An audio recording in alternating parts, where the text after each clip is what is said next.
Before Elon Musk became a headline, a billionaire, or a controversy, he was a teenager desperate to get out of a country that told him who he had to become, out of a future he didn't believe in, out of a life that felt too small for the questions burning in his head. He wasn't chasing success. He was escaping limitation. This isn't the story of a man who followed destiny. It's the story of someone who couldn't survive without chasing the impossible, even if it meant losing everything. Elon Musk's story doesn't begin in a garage in Silicon Valley. It begins in the sun-bleached, uneasy suburbs of Pretoria, South Africa, during the final rigid years of apartheid. This was a society built on walls. Some were concrete, most were invisible. And into it was born a boy who felt everything too intensely, painfully shy, socially isolated, with a mind that moved at a frightening, relentless speed. He wasn't just a bookworm. He was an information furnace, devouring science fiction, encyclopedias, and complex physics texts by the age of 9. Not for curiosity alone, but for escape. School was brutal. His difference made him a target. Bullies hunted him. Once, they beat him so severely he was hospitalized. Home offered little refuge. His relationship with his father was distant, cold, and unforgiving. So Elon retreated inward. His sanctuary became the universe itself, the pages of Asimov and Arthur C. Clarke. There, he learned a fundamental truth. The future isn't something you wait for. It's something you build. And at 12 years old, he started building. Not with toys, not with fantasies, with code. He taught himself programming and created a video game called Blastar. He sold it for $500. It wasn't just a transaction. It was his first declaration of independence, a quiet message to the world. I can create my own reality. As a teenager, Elon Musk looked into his future and saw it with chilling clarity. Mandatory service in the South African military awaited him, a life spent enforcing a system he morally rejected. Inside a country whose political rigidity and limited technological vision felt suffocating to his ambition. To Elon, his homeland was no longer a place of belonging. It was a cage. So, with the cold, analytical calculation that would later define him as an entrepreneur, he began to plan his escape. At just 17 years old, armed with little more than determination and a Canadian passport inherited through his mother, he boarded a plane and left everything familiar behind. His first destination was Canada. But this was not a story of comfort or opportunity handed freely. It was a descent from middle-class stability into raw survival. He shoveled grain inside suffocating, superheated silos. He cleaned filthy boiler rooms deep inside lumber mills for $18 an hour. He lived in a youth hostel, enduring exhaustion, isolation, and uncertainty. This was not a glamorous migration. It was a trial by endurance, a deliberate passage through cold, fatigue, and hardship in pursuit of something far greater. 2 years later, that unforgiving path carried him to the University of Pennsylvania, and soon after, like a magnet snapping into alignment, toward Silicon Valley. He enrolled in a PhD program at Stanford. Then he walked away after just 2 days. The digital revolution was igniting outside the classroom walls, and Elon Musk, the young man who had fled a limited world, knew one thing with absolute certainty. He could not sit still while the future was being built without him. Silicon Valley in the 1990s was a modern gold rush, but Elon Musk didn't arrive with a pickaxe. He arrived with a blueprint for a new kind of mine. His first real company, Zip2, wasn't glamorous. It was a grind. Elon and his brother slept on the floor of a cramped office. They showered at the YMCA. They coded day and night without stopping. By day, Elon became a street fighter in a suit.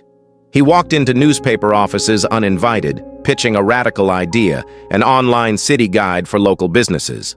Most didn't get it. Some laughed him out of the room. But he kept pushing. He was the engine, the salesman, the obsessive force grinding against the inertia of the old world. Then, in 1999, everything changed. Compaq bought Zip2 for $307 million. Elon was 28 years old. His share, $22 million. For most people, that would have been the finish line. For Elon Musk, it was only the launch pad. Flush with capital and conviction, Elon Musk turned toward another fortress: finance, an industry ruled by friction, borders, and legacy systems. He founded X.com with a radical idea: a digital bank where money could move as easily as email. The vision was bold, the pace was relentless, and conflict was inevitable. X.com merged with a rival startup, Confinity, the company behind a fast-growing product called PayPal. The merger didn't bring unity.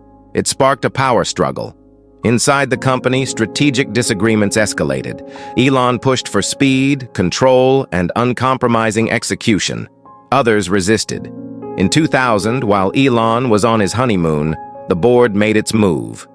In a quiet corporate coup, Elon Musk was removed as CEO. He kept his ownership, but lost control.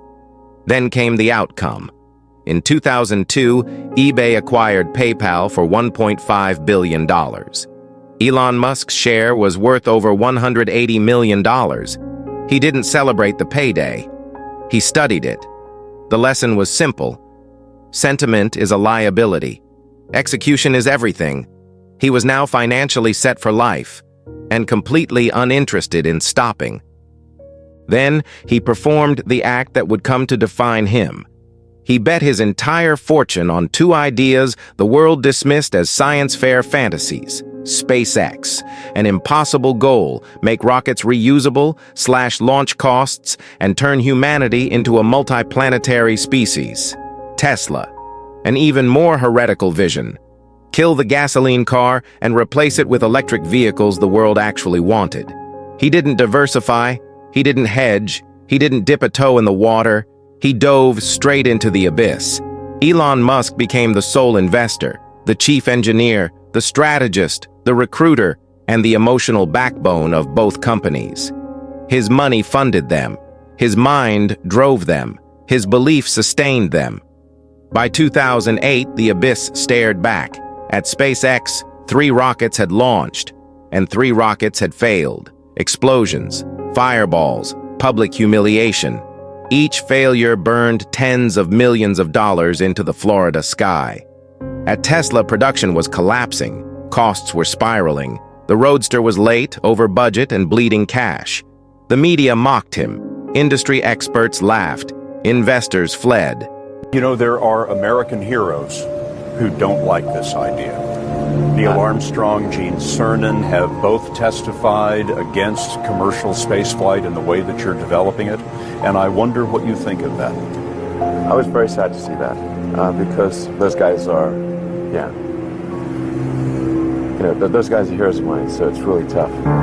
I wish they would come and visit and see the hardware that we're doing here, and I think that would change their mind. They inspired you to do this, didn't they? Yes. And to see them casting stones in your direction. It's difficult. Did you expect them to cheer you on? So they're hoping they would. What are you trying to prove to them? What I'm trying to do is to make a significant difference in spaceflight and help make spaceflight accessible to... Then the financial crisis hit. Capital vanished overnight. Markets froze. No one was writing checks, especially not for rockets and electric cars. Elon Musk was weeks from total bankruptcy. Not theoretical bankruptcy, not paper losses, personal ruin. He poured his last remaining money into both companies, splitting it like a desperate gambler placing chips on 2 final spins. He borrowed to make payroll. He slept on factory floors. He skipped rent. He rationed hope. This was no longer business. This was a man holding a lit match over 2 pools of gasoline, believing, with terrifying conviction, that one would ignite an engine, not an inferno. Then came the 4th launch, SpaceX's final attempt. If it failed, the company was dead. Tesla would follow. On September 28, 2008, Falcon 1 lifted off. The engines held, the stages separated. The rocket reached orbit. Success. The first privately developed liquid-fueled rocket to orbit Earth. Days later, NASA awarded SpaceX a massive contract, saving the company overnight. Within weeks, Tesla secured emergency funding. The abyss blinked. What followed was not luck. It was momentum. Reusable rockets, orbital landings, electric cars on every continent. But none of it was inevitable. It all balanced once on a knife's edge, on one man's willingness to lose everything for a future he refused to stop believing in. That is the real story. Not genius, not money, not timing. But the decision to jump when standing still felt like extinction. On September 28, 2008, Falcon 1, SpaceX's fourth attempt, rose from the launch pad. This was not another test. This was the last shot. If it failed, SpaceX would die, and Tesla would soon follow. The rocket screamed upward. Stage separation held. The engine burned clean. Falcon 1 reached orbit. For the first time in history, a privately developed, liquid-fueled rocket had successfully orbited Earth. The impossible had happened. NASA called. Soon after, a $1.6 billion contract landed in SpaceX's hands, a lifeline that didn't just save the company, but validated the entire idea that space didn't have to belong only to governments and giants. Days later, with mere hours of operating capital remaining, Tesla closed its funding round. Payroll was met. The lights stayed on. Elon Musk had stared into the void, and the void had blinked. What followed was not celebration. It was execution, relentless, unforgiving, decade-long. At SpaceX, rockets stopped being disposable. They learned to return, falling from orbit, reigniting engines mid-air, and landing themselves on floating drone ships in the open ocean. What once burned up now came home. Launch costs collapsed. Access to space changed forever. At Tesla, the Model S arrived, not as a compromise, but as a challenge. It was faster than sports cars, safer than sedans, software-driven, electrifying in every sense. It shattered the myth that electric cars had to be slow, ugly, or boring. The industry laughed, then scrambled to catch up. Factories rose, batteries scaled, charging networks spread across continents. But Musk wasn't just building products, he was building arguments against the status quo. Arguments that said rockets don't have to be thrown away, cars don't have to burn gasoline, energy doesn't have to come from smokestacks. Solar, storage, vertical integration. Then came Neuralink, challenging the boundary between mind and machine. The Boring Company, digging beneath cities to escape traffic itself. One launch, one car, one tunnel at a time. Not because it was safe, not because it was popular, but because once you've escaped a cage, you don't stop questioning the walls around everyone else.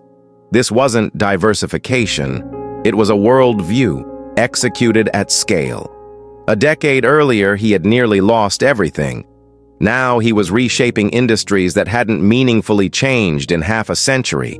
The lesson wasn't genius, it was persistence after humiliation. Conviction after collapse, and the refusal to accept that this is how it's always been, was a good enough answer for the future. Today, the boy from Pretoria is one of the most influential people on Earth. Not elected, not appointed, not inherited, built. He ignited the electric vehicle revolution, forcing an entire global auto industry to abandon gasoline or face extinction. He restored American spaceflight, ending reliance on foreign rockets and turning launches into routine events, while aiming far beyond Earth toward Mars. And then, he stepped into something even messier: ideas. By buying Twitter and remaking it as X, he ignited global debates over free speech, platform power, censorship, and the future of digital public squares. Some called it reckless. Others called it necessary. No one called it boring. His wealth has soared to historic heights, then collapsed just as dramatically. Hundreds of billions gained, hundreds of billions lost. In public, in real time. He has been hailed as a visionary, sued by regulators, investigated by governments, mocked by comedians, attacked by critics, defended with near-religious fervor by supporters, every move analyzed, every tweet dissected, every failure amplified. At some point, he stopped being just a man. He became a phenomenon, a living stress test for modern society's relationship with technology, power, and ambition. To some, he represents hope, proof that one individual can bend the trajectory of civilization. To others, he represents danger, a warning about what happens when too much influence concentrates in one mind. And perhaps he is both, because terrifying ambition has always been the engine of human progress. It built cities, it split atoms, it carried us to the moon, and it has always come with risk. Elon Musk is not the future. He is a question we are all being forced to answer. How far should one person be allowed to push the world forward before the world pushes back?